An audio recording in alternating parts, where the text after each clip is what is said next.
Hello बच्चों, welcome to my channel exam buddy और मैं हूँ आपकी एग्ज़ाम वाली फ्रेंड।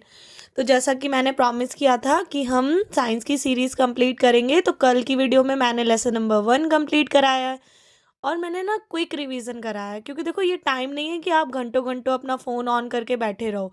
आपको एक क्विक रिवीजन चाहिए कि आपने इस चैप्टर में क्या-क्या पढ़ा था, वो मैं आपको दे रही हूँ, ठीक है? उसके बाद आपको फटाफट एक रफ पेज लेना है, उस पे नोट्स लिखने हैं और उससे रिलेटेड जितने भी सैम्पल पेपर में क्वेश्चन दिखे उन्हें सॉल्व करना है। कोई क्वेश्चन आपको ना आए प्लीज़ कमेंट में लिखिए, मैं उसका आंसर आपको लिख के बताऊँगी, ओके? आज हम आ जाते हैं लेसन नंबर 2 पर, वो भी केमिस्ट्री का है आपका एसिड, बेस एंड सॉल्ट। जैसा कि इस चैप्टर के अंदर 3 चीज़ें हैं, एसिड, बेस एंड सॉल्ट। आपको पढ़ना भी तीनों को ही है सेपरेटली, ओके? सबसे पहले आपको पढ़ना है इंडिकेटर्स के बारे में, क्योंकि इंडिकेटर्स क्या होते हैं? ऐसे सब्सटेंसेस जो अपनी कलर, स्मेल इनको चेंज कर कर आपको ये बताते हैं कि कोई भी चीज़ एसिड है या बेस है, ठीक है? तो आपको पढ़ना है इंडिकेटर के बारे में। वो क्वेश्चंस आ जाता है कि नेम अ नेचुरल इंडिकेटर और अ मैन मेड इंडिकेटर। तो आपको पता है नेचुरल में आपका लिटमस हो गया, टर्मरिक हो गया, मैन मेड में आपका मिथाइल ऑरेंज हो गया, फिनोप्थिलीन हो गया, ओके? और इसी के तरीके से आपको ये भी याद रखना है कि क्या इंडिकेटर अपना कलर बदलते हैं तो किस तरीके से बदलते हैं। फिर आपको पता है कि ऑल फैक्ट्री इंडिकेटर्स भी है हमारे पास, मतलब जो अपनी स्मेल चेंज करते हैं, जैसे वनीला एक्सट्रैक्ट हो गया, अनियन एक्सट्रैक्ट हो गया, आपका क्लोव हो गया, ठीक है? आपको ना साथ में ये भी याद रखना है कि वो कैसा चेंज करते हैं एसिड में, मतलब उनका बिहेवियर भी याद रखना है कि टर्मरिक रेड होती है, ठीक है?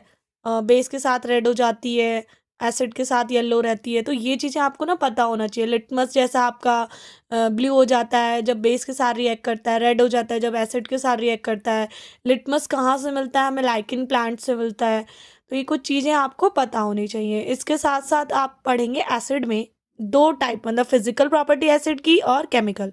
फिजिकल प्रॉपर्टी आपको पता है acid are sour in taste, okay? और आपको क्या पता है एसिड क्या होते हैं? हमारे लिए कॉरोसिव इन नेचर है, ठीक है?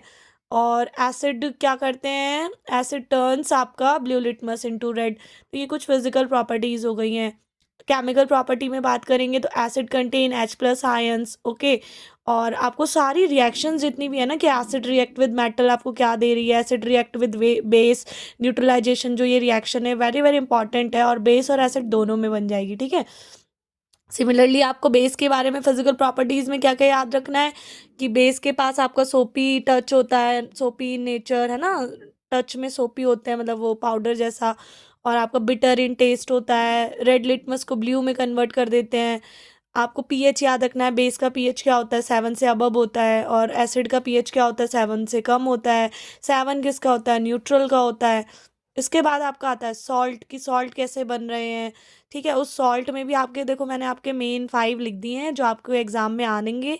और इसमें आपको क्या करना है, इनके कॉमन नेम, जैसे कॉमन नेम हो गया कॉमन सॉल्ट, केमिकल फॉर्मूला हो गया इसका NaCl, केमिकल नेम क्या हो जाएगा? सोडियम क्लोराइड, ठीक है? और इसका यूजेस, इसकी प्रॉपर्टीज़, आपको साथ में इसकी प्रिपरेशन की, मतलब ये बनता कैसे है, आपको ये याद रखना है। इसके बाद आपका वॉशिंग सोडा हो गया, कॉस्टिक सोडा हो गया, बेकिंग सोडा हो गया और ब्लीचिंग पाउडर हो गया।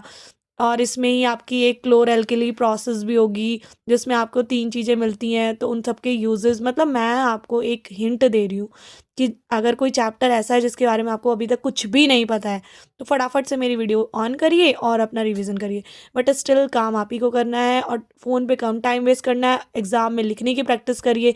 अभी अभी आपके साथ मैथ्स का हादसा तो हुआ ही है, जिसको जितने की उम्मीद थी उससे बेटर नहीं हो पाया है। तो इसके लिए कोई टेंशन की बात तो ख़ैर है नहीं, आपके पास अभी एक और मौका है। लेकिन आप अपने बाकी एग्ज़ाम्स को ना अपना 100% दे के दो, क्योंकि अगर मैथ्स का, ओनली मैथ्स का ख़राब जाएगा ना, तो भी आपके पास एक ऑप्शन रहेगा कि आप अगले वाले एग्ज़ाम में मैथ्स का दे दो। बट ये नहीं कि लाइन से सारे ख़राब कर दो, ठीक है? तो वीडियो को लाइक करो, शेयर करो अपने फ्रेंड्स के साथ और प्लीज़ इसको जल्दी-जल्दी रिवाइज़ करो। कुछ आपको पूछना है, जैसे टाइप ऑफ एसिड हम बात करते हैं, आपको पता है डाइल्यूट होता है, कंसंट्रेटेड होता है, नेचुरल होता है और मैन मेड होता है। अब नेचुरल के कुछ एग्जांपल्स आपके आते हैं कि आपका टर्मेरिन में कौन-सा एसिड है, आपका टोमेटो में कौन-सा एसिड है, ठीक है? तो आपको इन सब के नाम पता होने चाहिए। मुझे पता है मैं आपको डिटेल में 2 घंटे इस चैप्टर पे लेक्चर दे सकती हूँ, बट कोई फ़ायदा नहीं है। आप मेरे वॉइस को सुनते रहोगे, आपको सब लगेगा कि आपको सब आता है। आपको मैं क्विक रिवीजन इसलिए हेल्प कर दे रही हूँ कि आपका मन लग जाए। अब जब आपने कुछ क्वेश्चन मैंने छोड़ दिए, देखो मैंने डिटेल में कुछ नहीं लिखा है यहाँ पर, ताकि आप बुक उठाओ, अपने नोट्स उठाओ और फटाफट देखो आपके पास सब कुछ है, सारे मटेरियल आपके पास है। मेरी वीडियो का पर्पस सिर्फ इतना है कि आपको जो मन नहीं लग रहा है ना एग्जाम की प्रिपरेशन करने में, उसमें हेल्प करने का। मैंने आपको आइडिया दे दिया है कि आपको एसिड बेस एंड सॉल्ट में क्या पढ़ना है। अब इस चैप्टर से कुछ क्वेश्चन तो ऐसे आते हैं कि आपको पूरी पूरी सॉल्ट के बारे में प्रिपरेशन लिखनी है कि वो बनता कैसे है, उसके ऊपर शॉर्ट नोट लिखना है। लेकिन मोस्ट ऑफ द टाइम ऐसे क्वेश्चन आते हैं जिसमें वो आपको इनकम्प्लीट रिएक्शन दे देंगे। आपको आइडेंटिफाई करनी है पहले तो कि वो कौन सी रिएक्शन है। अब इसमें जो केमिकल प्रॉपर्टीज़ है ना एसिड और बेस की, यहाँ से बहुत आता है। और उसके बाद क्या आएगा आपका, जो ये पांचों सॉल्ट लिखे हैं इनकी प्रिपरेशन वाली इक्वेशन बहुत अच्छे से याद कर लो। देखो आपके जो ये ऐसे सब्जेक्ट है ना जिनमें थ्योरी है, उसमें ना बहुत ज़्यादा चांसेस है कि आपके मार्क्स बहुत बेटर हो, क्योंकि थ्योरी में वो क्या ही घुमाएंगे, मतलब एसिड बेस में वो क्या ही पूछ लेंगे। खैर ये सब कहना तो बेकार है, कब कल को आके आप मुझे भी बोलो कि मैम ने तो ऐसा बोला था, क्योंकि भैया सीबीएसई वाले आजकल लगता है कुछ तो करके ही मानेंगे। बच्चे जितने नालायक होते जा रहे हैं बोर्ड वाले उतने ही टैलेंटेड हो रहे हैं, मतलब वो चाह रहे हैं कि दिखाना कि हम किसी से कम नहीं हैं। पता नहीं किससे कंपैरिजन कर रहे हैं अपना, शायद आईआईटी वालों से कर रहे हैं। बट कोई नहीं, खैर हम तो आपके साथ है ही हर हालत में, ठीक है। तो बच्चा पार्टी लग जाओ काम पर। लेसन नंबर 2 कल तक रिवाइज कर लेना, 1 और 2 दोनों हो चुके हैं, और अब जल्दी मिल जाएगा आपको 3 4 भी, ठीक है। बाय, मिलते हैं नेक्स्ट वीडियो में।